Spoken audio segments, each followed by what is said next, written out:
Hi everyone, সবাই কেমন আছো? আশা করছি সবাই অনেক অনেক ভালো আছো আর সুস্থ আছো। আর আমরাও দেখতে পাচ্ছ অনেকটাই ভালো আছি। আর দেখতেই পাচ্ছ আমরা কোথাও বেরিয়েছি গ্রামের বাড়ি থেকে। হ্যাঁ, গ্রামের বাড়ি থেকে হঠাৎ আমরা বেরিয়েছি, চলো দেখতেই পাবে, তো এখন আর বলবো না। কিন্তু রাস্তায় যেতে যেতে হঠাৎ বৃষ্টি মুষলধারায় নেমে পড়েছে। আর সত্যিই গরম এতটাই পড়েছে, বৃষ্টি হওয়াটা খুব দরকার, খুব। কিন্তু দাদা, আমি এইরকম ওড়না মাথায়, ওড়না যেহেতু মুখে বাঁধা ছিল গরমে রোদে, আর তাই এরভাবেই দাঁড়িয়ে আছি। তাই দাদাভাই বলছে, কবে থেকে আবার এই ধর্ম গ্রহণ করলে? ঠিক আছে, যেহেতু কানের ওই ধারে ওড়নাটা রয়েছে, তো বলছে ঠিক সেরকম লাগে। জানছি আচ্ছা আচ্ছা ঠিক আছে। তো ঠিক আছে, কোনো রকম ধর্মের আবার কোনো কিছু হয় নাকি, তাই না? আমরা সবাই এক, তাই না? তো সবাই যখন এক, তো অসুবিধা নেই, যে যেটা ইচ্ছা বলতেই পারে। হিন্দু মুসলিম সবই তো একই, তাই না? তো যাই হোক, আর বৃষ্টিটা হওয়া খুব দরকার ছিল, বৃষ্টি হতে একটু আরাম দিয়েছে। তারপর আমরা সোজা চলে এসেছি মিষ্টি নিতে। অ্যাকচুয়ালি বলাইপন্ডা বাজারে, মানে একটু আগেই বৃষ্টিতে আমরা দাঁড়িয়েছিলাম। আর সামনের বাজার বলতে যেখানে যাচ্ছি ওদের বলাইপন্ডা বাজারটাই রয়েছে, তো ওইখান থেকেই আমাদেরকে বাজারটা করতে হবে। আর মানে সেরকম বড়সড় বাজার কোথাও নেই আর কি, এই একটি বাজার পড়বে যেখানে টুকটাক জিনিসপত্র নিয়ে নেওয়া যাবে। তো ওইখানেই দাঁড়ালাম, যেখানে একটু ফল, মিষ্টি, কোল্ড ড্রিঙ্কস এগুলো সব নেবো বলে দাঁড়িয়ে পড়েছি। তো এখান থেকেই আমরা একের পর এক বাজার করে সেরে নিয়ে তারপর উদ্দেশ্য রওনা দেবো। একটা জিনিস খুঁজছিলাম, সেই জিনিসটা পাচ্ছিলাম না, যা একটা দোকানে পাওয়া গেছে। ওখান থেকে নিয়ে আমরা সোজা রওনা দিয়ে দিচ্ছি যেখানে যাচ্ছি। দেখে বুঝতে পারছো নিশ্চয়ই এগুলো কী গাছের চাষ? পাট গাছ। তো ঠিক এই টাইমেই মনে হয় আগের বছর এসেছিলাম, আবার এক বছর পর সেম টাইমে আসা হয়েছে।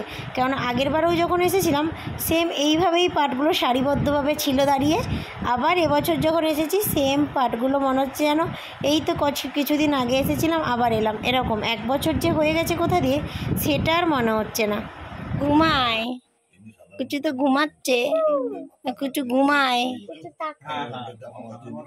পুচো পুচো পুচো পুচো পুচো। তো এবার কি তোমরা বুঝতে পারছো কোথায় ঠিক এসেছি আমাদের পুচুসোনাকে দেখতে? এই পুচুসোনা হচ্ছে সঞ্চিতার ছেলে। তো যে বলতে পারো আমাদের ইউটিউবেই আলাপ, আর ইউটিউব থেকেই আমাদের আলাপ, সেই আলাপেই এখনও সেই সম্পর্কটা রয়েছে। তো যার জন্যই চলো, পুচুসোনা হয়েছে 6 দিনের দিন আমরা দেখতে গেছি। যেদিন 6 দিন সেই দিন গেছি। ও নার্সিংহোম থেকে চলে এসেছিলো 4 দিনের দিন, আর আমরা 6 দিনের দিন ওখানে রওনা দিয়েছিলাম দেখার জন্য।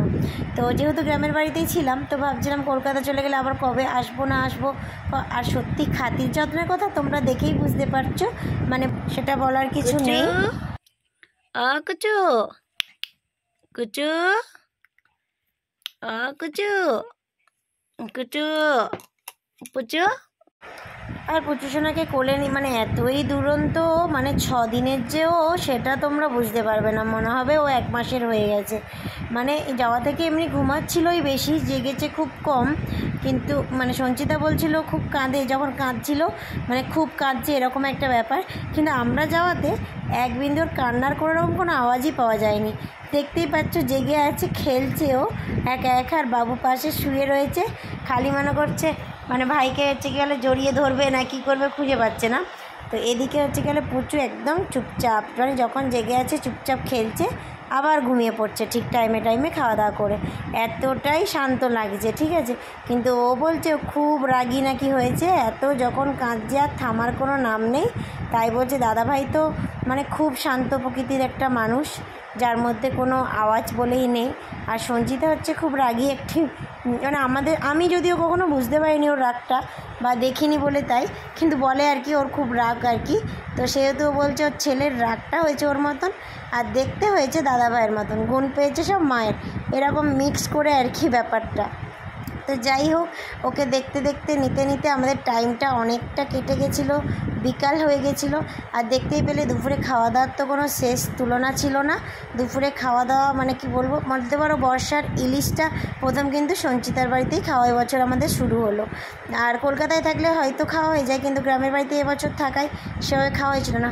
কিন্তু দুপুরে না খেতে খেতেই তার মধ্যে বিকালে বেরিয়ে আসবো, তার আগেই আবার এক আয়োজন, মানে কি বলবো, ফল কেটে পেঁয়াজি ভেজে ডিম ভাজা করে সব রকমে করে আবার খেতে দিয়েছে। মানে এইভাবে নেওয়া যায় বলো তো? মানে জোর করে দিয়েছিল বলে দাদাভাইকে খালি বসিয়েছি খেতে, মানে ওর থালা থেকে একটু নিয়েছি। মানে কি করা যাবে, সেই দুপুরে খাওয়া দাওয়ার পর আবার বিকাল 4টে সাড়ে 4টের সময় মানে কোন পেটে কোন জায়গায় খাবো। তারপর চলো ওখান থেকে আমরা বিকাল বৃষ্টিটা থামতে রওনা দিয়ে দিয়েছিলাম বাড়ি। পরের দিনে এটা দেখতেই পাচ্ছ, ওটা ওই দিন না, এটা পরের দিন আমি এসেছিলাম হাউর বুধার সাথে একটু পার্লারে আসার জন্য। তো ওই দিন ভাবলাম চলো দই ফুচকা দেখতে পেয়ে দই ফুচকা খেয়ে নিয়েছিলাম। আর ওখান থেকে সোজা পার্লারে উঠলাম। আর সোজা পার্লারে আসার পর অ্যাকচুয়ালি আইব্রোটা অনেক দিন করা হয়েছিল না, সামনেই পড়েছে বিয়েবাড়ি, তো আইব্রোটা না করলেও কেমন লাগছে, নাহলে কোনো যাওয়ার ছিল না। তো ওই জন্য এসে আইব্রোটা করলাম। আর ওখান থেকে মানে মিষ্টি নিয়ে, মানে যে পিসি হবে আমাদের সম্পর্কে, আমার পিসির শাশুড়ি বলতে পারো, তো সেই পিসিরই হচ্ছে কী বল আইব্রো ভাত দেবো। আর সেই জন্য মিষ্টি কাপড় এইসব কেনাকাটা করে এখন বাড়ি যাব। বাড়ি গিয়ে মানে এটা বিয়ের দিনের সকাল বলতে পারো, বিয়ের দিন সকালে আমি কেনাকাটা করেছি। দাদাভাই এখনও পৌঁছায়নি, মানে বুধার সাথেই বেরিয়েছি বাজারে। আগের দিনও বুধার সাথেই হাওড়ে গেছিলাম, আর এই দিনও বেরিয়েছি। দাদাভাই আসবে, মানে সকালবেলাও বেরিয়েছে, আস্তে আস্তে বেলা হয়ে যাবে ওর। তার জন্য আমি কেনাকাটা করে এদিকে, যেহেতু বিয়ে মানে মেয়ের বিয়ে বুঝতেই পারছো, তাড়াতাড়ি অনেক কাজ আছে, তো সেহেতু আইব্রো ভাতটা তাড়াতাড়ি খাওয়াতে হবে। সবাইয়ের সব জায়গায় সব নিয়ম হয় না, আমাদের এখানে মা আগে খাওয়ায়, তারপর পরে সবাই খাওয়ায়। আর অনেক জায়গায় আছে সবাই আগে খাওয়ায়, মা খাওয়ানোর পরে কেউ খাওয়ায় না। তো এখানে মা আগের দিন খাইয়েছে আর আমরা খাওয়াবো বিয়ের দিনে। তো তার জন্য মিষ্টি নিচ্ছিলাম। এদিকে বাবুর ফোন করে অর্ডার হয়েছে যে মুড়ি খাবো না, পরোটা চাই, আবার ওর জন্য পরোটা নিলাম। তো এই বিয়ের ব্লগটা তোমাদের সামনে পরের দিন আসতে চলেছে, কেমন?